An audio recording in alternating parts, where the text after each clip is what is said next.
All right, we'll go ahead and get started. Thank you all for joining today's survey briefing on the indirect impact of RSV. My name is Susan Hepworth. I am the Executive Director of the National Coalition for Infant Health, the organization that worked on this survey with the Alliance for Patient Access.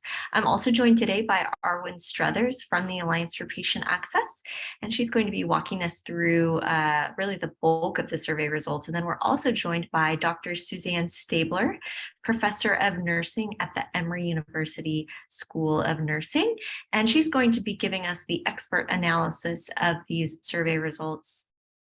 Before we get started, just want to give you very brief background on RSV, respiratory syncytial virus. Most of you are probably already pretty familiar with it, but it is a seasonal virus.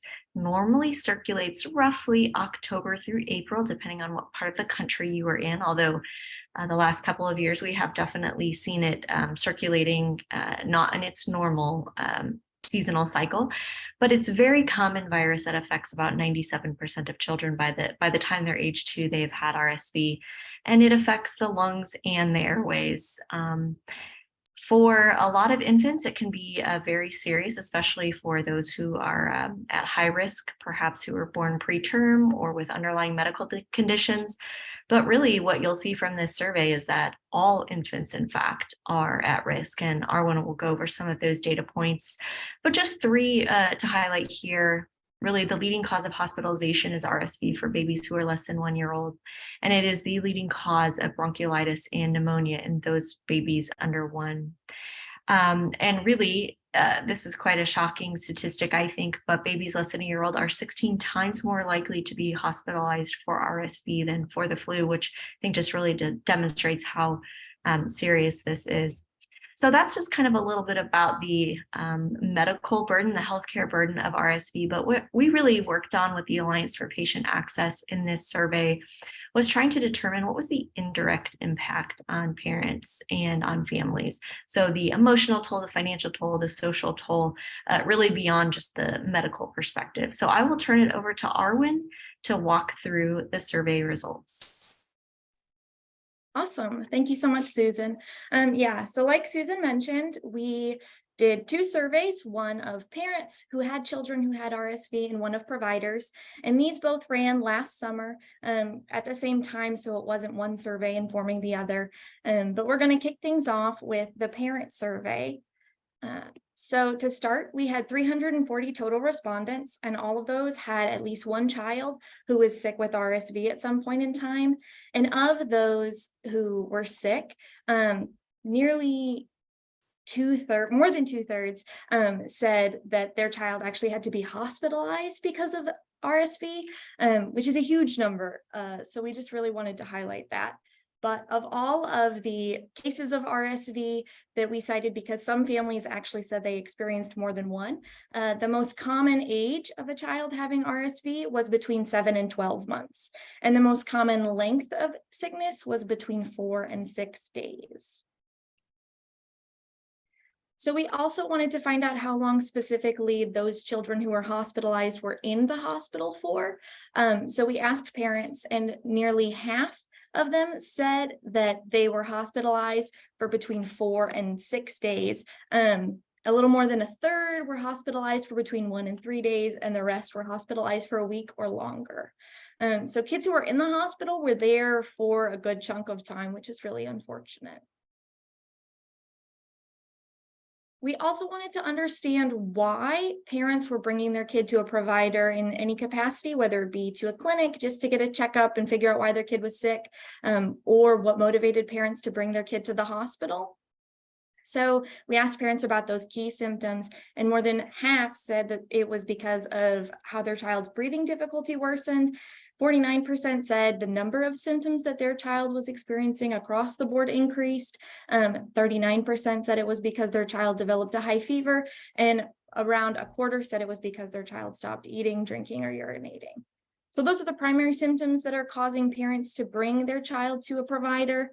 And when kids were in the hospital, we wanted to understand what kinds of treatments they were receiving. So we asked parents, and most parents said that their kid was in the ICU or they were on a ventilator, but we also had a lot of parents share their own personal experiences of different treatments. And the most common that parents cited was that their child was on oxygen for a period of time when they were in the hospital. So when kids are in the hospital, they're receiving all different sorts of treatments, but it is mostly focused on, these respiratory issues that they're experiencing.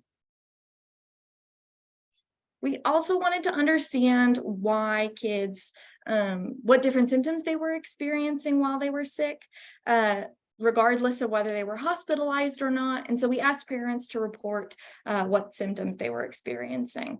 So 71% of parents said that their child was wheezing, 70% said their child was coughing, 58% said their child was experiencing difficulty breathing, 51% said that their kid had a runny nose, 46% said they were tired and not acting normal, and 35% said that they had difficulty eating. But parents also reported a slew of other symptoms, whether it be a fever or vomiting or just lots of other really unpleasant things. And as we know, RSV isn't just the immediate symptoms, it's also the symptoms that come afterwards and the long-term implications. So we asked parents what kind of additional respiratory conditions their child experienced after they had RSV, and parents cited asthma, bronchitis, pneumonia, and a respiratory tract infection, all as, really key things that followed afterwards that had an impact on their child's life. So those are a lot of the sort of physical symptoms and physical side effects that directly impact the child. But we also wanted to understand the indirect burdens of RSV. And Susan, at the beginning of this, highlighted we focused in on the emotional burden, the financial burden, and the social burden. So to kick things off, we'll start with the emotional burden. RSV causes severe emotional distress for parents and their families.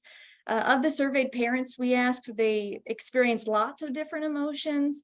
When their kid was sick, more than half said that they were afraid, 45% felt sad and helpless, 36% felt frustrated, and others felt hopeless, guilty, confused, pained, and angry. So clearly the emotional burden is really significant for parents. They're experiencing all of these different emotions on top of having to care for their kid. And it's not just the fact that their child is sick. There are other things causing this emotional distress. We wanted to identify specifically what those things were. And so in the survey, we asked how parents felt, specifically because there's very little to be done to treat RSV. It's solely supportive care right now. There's not any sort of cure or vaccination available or immunization or preventive intervention of any kind. So we wanted to know how parents felt specifically about that. And 48% felt angry, 46% felt helpless, and 37% felt frustrated. We also wanted to understand how parents felt over the fact they couldn't do more to prevent their child's experience with RSV, whether because they didn't know or they didn't have the resources ahead of time to fully protect their kid, and 69% felt guilty. It also had a serious impact on on parents and their mental health. 68% said that watching their child suffer with RSV impacted that. And we also said that 56% of parents, we found that 56% of parents felt guilty that they didn't know enough about RSV before their kid was sick. So there are lots of different things contributing to this emotional distress and this emotional burden.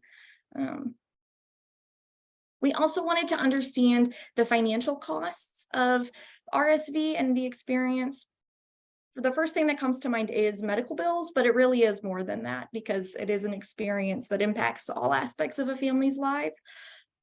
So of the parents we surveyed, more than 2/3 of them said that handling the costs associated with RSV was a financial burden or a financial crisis. And you can see below that parents experienced a range of costs overall, but it was a significant expense for many families.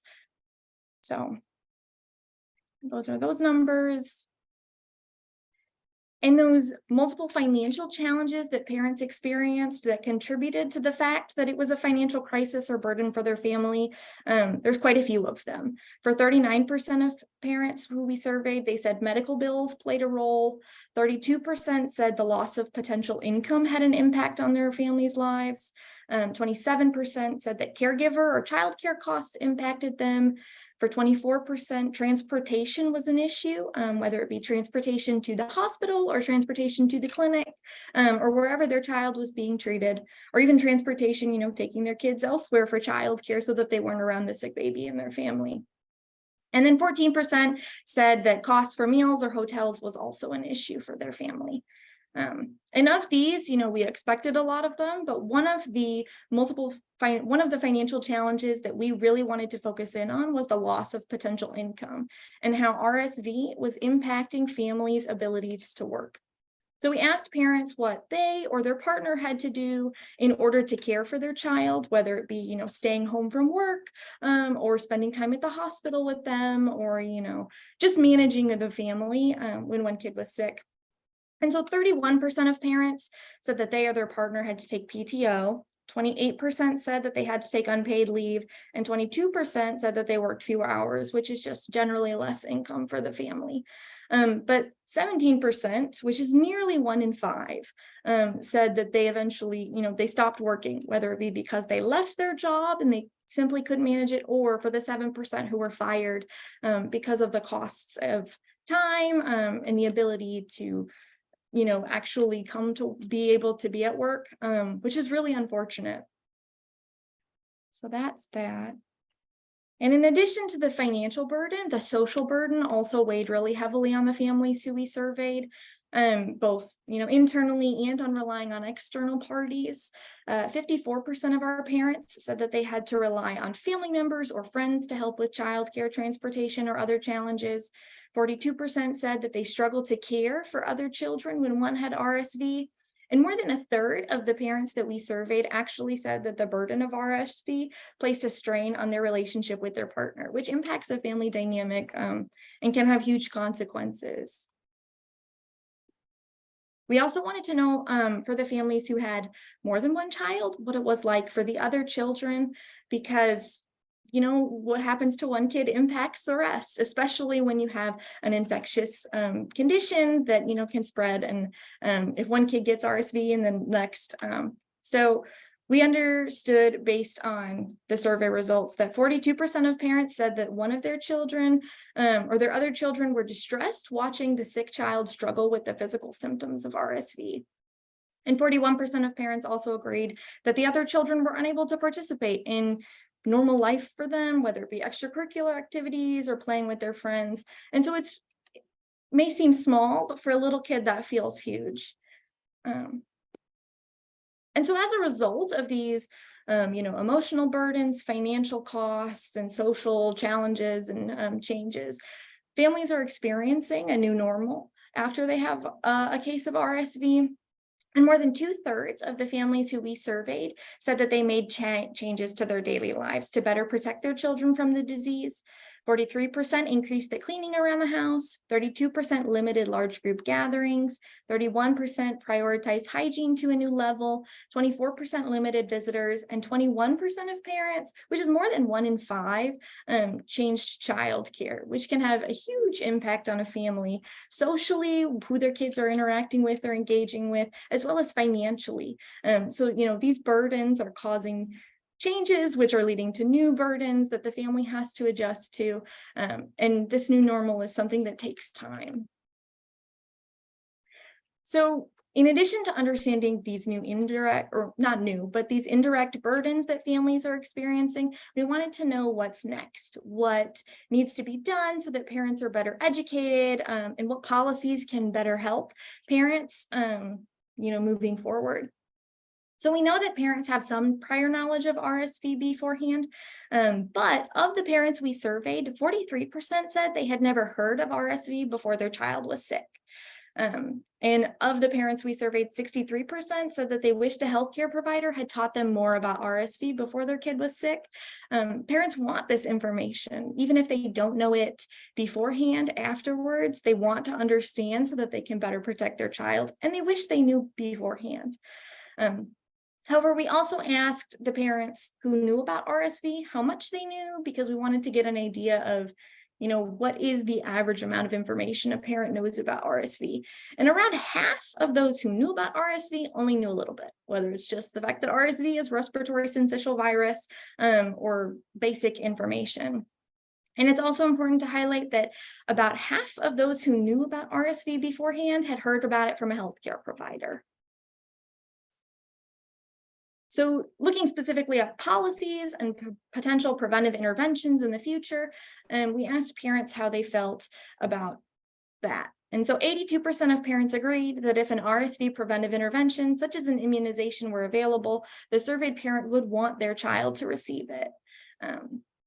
So if something becomes an option, parents are going to want their kids to have access to it. And 76% of the parents who we surveyed agreed that if an immunization was available to mothers, specifically during the pregnancy, that would protect their babies, they would want to receive it, whether it be they or their partner. So that's it for the parent survey, just to highlight the emotional, financial, and social burdens that families are experiencing during a bout of RSV, or experiencing long after the fact. We also wanted to get multiple providers' perspectives on what the burden looks like for families. So just to give you an overview of what the provider survey looked like, we had 175 total respondents. 2/3 were in an outpatient setting and 1/3 were in a hospital setting. And they were of different types or different experiences and different types of providers. So we had 29% who were pediatricians, 45% who were pediatric NPs or PAs, 11% who were neonatologists, 9% who were neonatal NPs or PAs, and then 6% who were pediatric respirologists. That was the phrase we used when we were screening candidates for the survey, but a pediatric respirologist is basically a pediatric pulmonologist. It's people who specialize in treating respiratory conditions for children and adolescents. So those are the demographics of this survey. And clinicians are regularly encountering not just RSV, but severe RSV, we found. We asked how regularly clinicians are seeing children hospitalized with RSV, and they gave us a rough frequency. 10% said that they regularly see children with severe RSV hospitalized. We had 20% who said they frequently see children hospitalized with RSV, and 62% said that they occasionally see children with RSV, which, given the seasonal nature of RSV, makes a lot of sense. So we also wanted the provider's perspective on how RSV impacts the whole family, and 93% of providers said that it places a serious burden on families. And they felt the providers who we surveyed felt that parents need more information, and that can better combat the burden. So 99% agreed that parents need more information about RSV. Families are learning about RSV. 86% of our providers said that RSV education is a part of routine care in their office, and that for the most part, the average family at their practice understands RSV well. We also wanted to sort of debunk the myth or the misconception that RSV is a premature problem only, or at least hospitalization for RSV. So we asked providers of the children who they have seen hospitalized with RSV, how many were born healthy and without pre-existing conditions.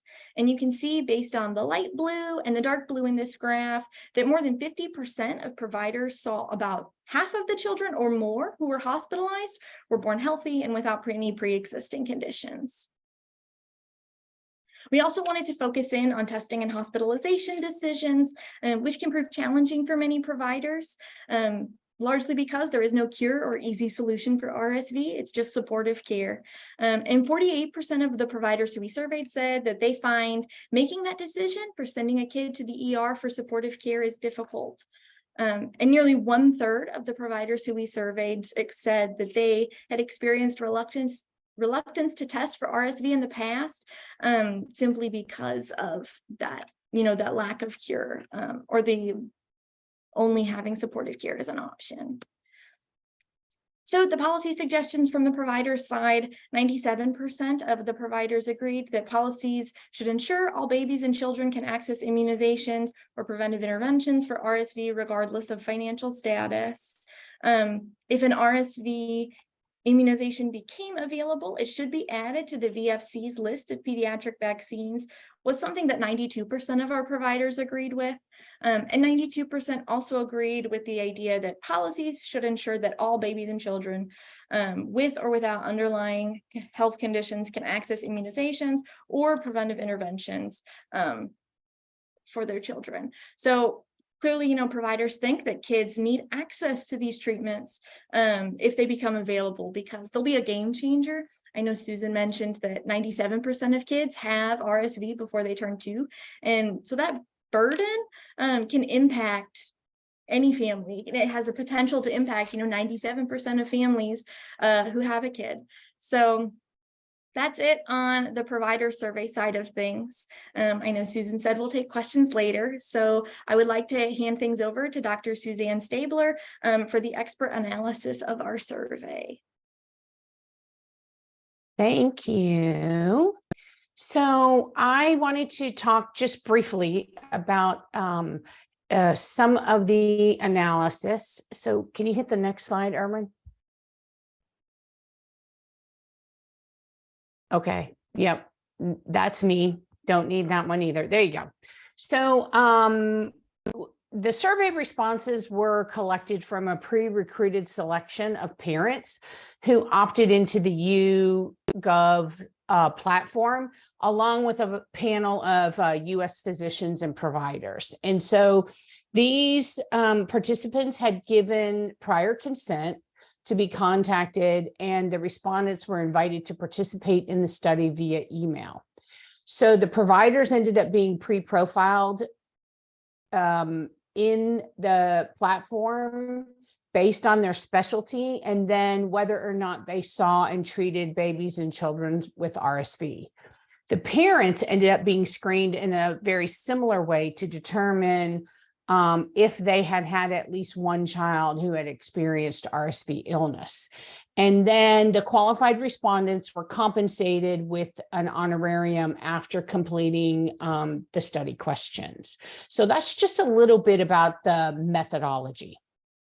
Next slide. Okay, so we know from looking at the limited demographic data in that we collected from the parental side of the study participants, almost 80% of the respondents were Caucasian. And so we know that parents experienced this significant emotional, social, and financial impact of having their children experience RSV, not just in that acute phase, but also then the chronic conditions that result from severe RSV disease. And so we know, based on race and based on education level, because 60% of our sample had a college education or higher, that the parents in our sampling did not suffer from multiple social determinants of health. And it is well documented that RSV disease burden on parents and families who have more severe or multiple social determinants of health is actually more significant. Next slide, Erwin. So when we're talking about the social determinants of health as it relates to RSV disease burden, what are we really talking about? So we know that families who have a lower socioeconomic status, or the mother's education level is lower, or who are within the poverty realm, or who are suffering from food insecurity or inadequate housing, or have transportation issues, those are the social determinants of health that really exacerbate RSV disease burden. And so I just want to call out Erwin did a great job of talking through the financial and social and emotional burdens that our families experience. But again, that is going to be exponentially increased when those families have multiple social determinants of health. Next slide. So we did see some unexpected findings regarding the severity of RSV disease. And that really relates to how long babies were hospitalized. So 20% of parents reported hospitalizations of a week or more. 49% of the children who were hospitalized required ICU care, which is pretty significant. I mean, you're talking about 50% of the families were impacted.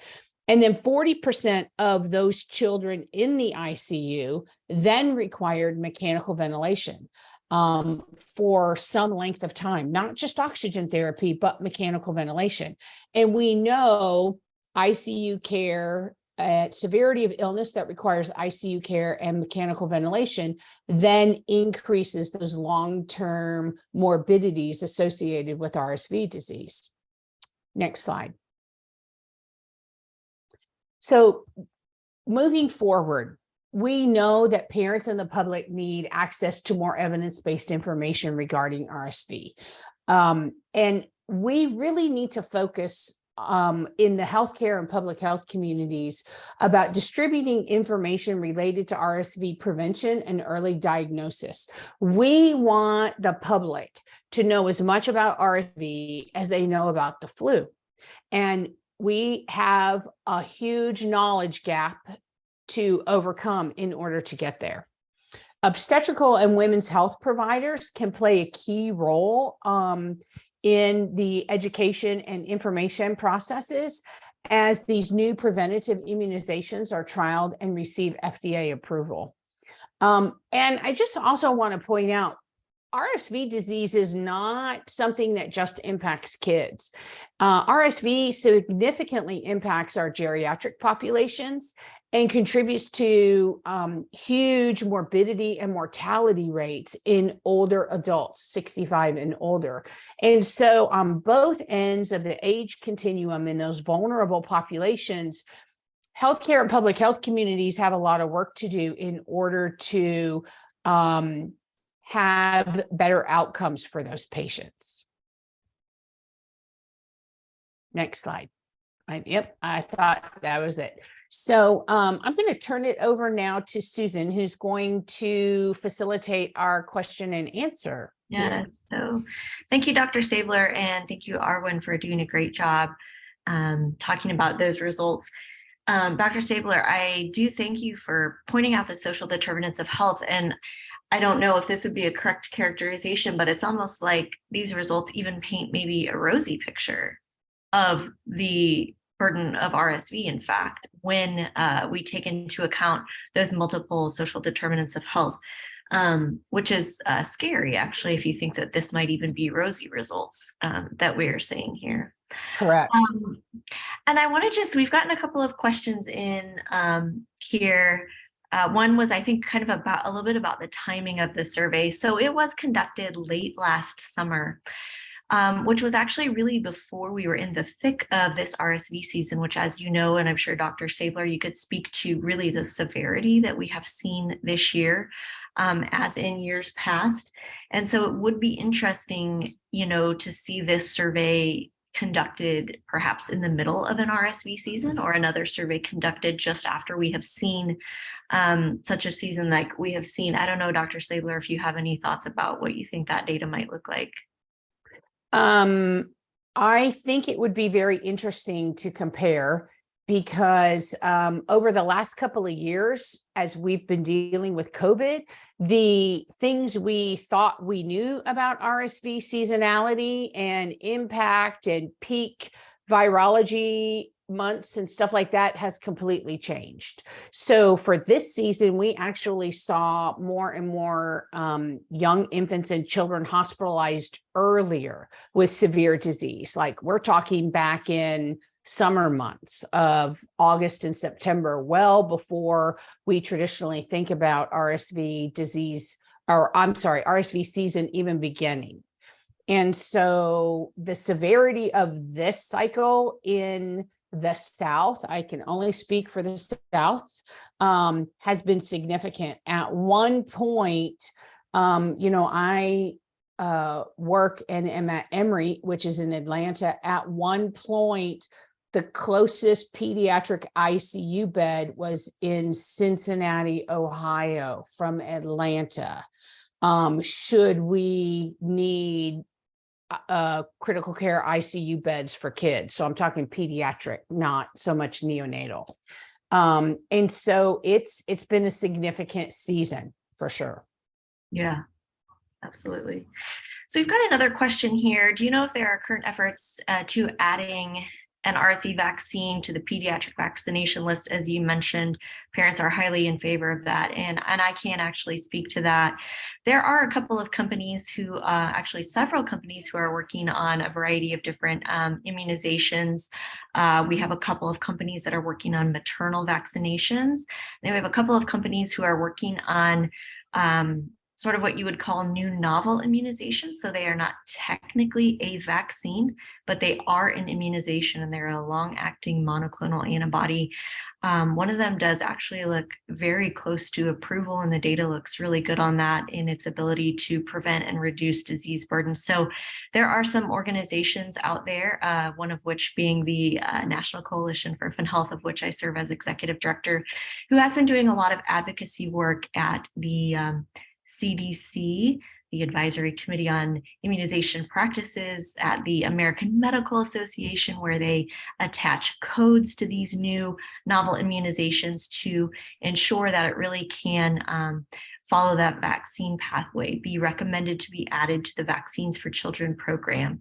If these immunizations are not, we will not see timely, and we will definitely not see equitable access, and we will further exacerbate existing health disparities that exist. So yes, there are organizations who are working on a lot of advocacy to make sure that finally, when we actually have preventions available, which we really haven't had before, that we'll have timely and equitable access for all infants. Let's see. We've gotten a few more questions in here. I'm just quickly taking a look through them.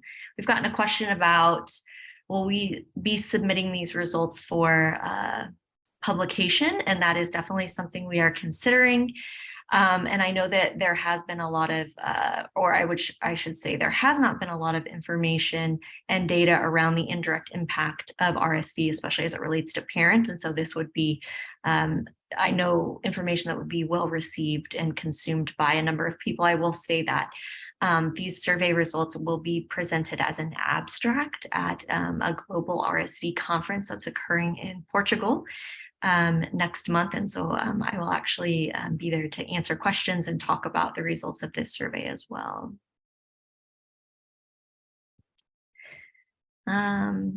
We had a question about, is there a breakdown of the region of the location of the families?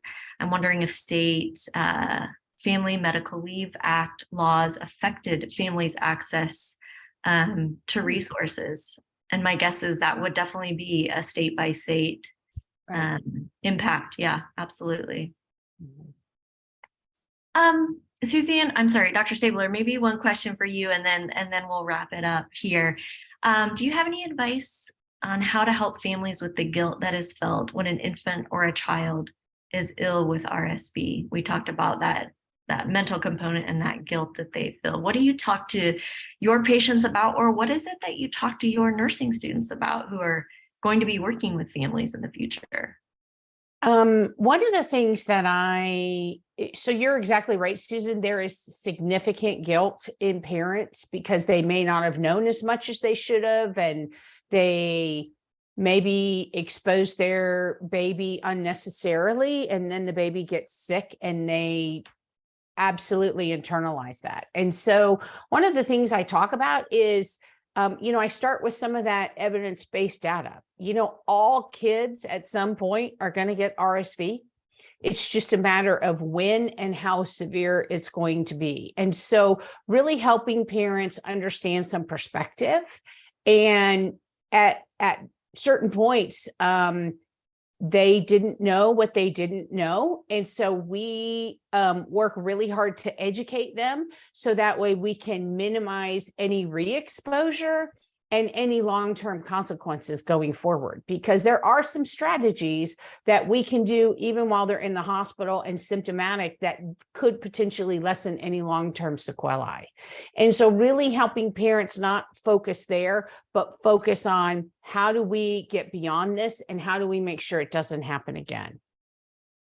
And that goes back to some of the results I think that we saw, which is more education is needed. And there are plenty of organizations out there working to educate, and not that there would be a silver lining to the terrible RSV season that we have seen, but we have seen more media coverage than ever before and more people talking about this virus and its burden, which is a good thing. So that is all the time we have for. So I want to thank Arwen and Dr. Suzanne Stabler for joining us, and everybody who joined today's webinar. You will receive a follow-up email with a link to the recording and other information and resources. And please don't hesitate to reach out if you have any questions. Thank you, everybody, for attending.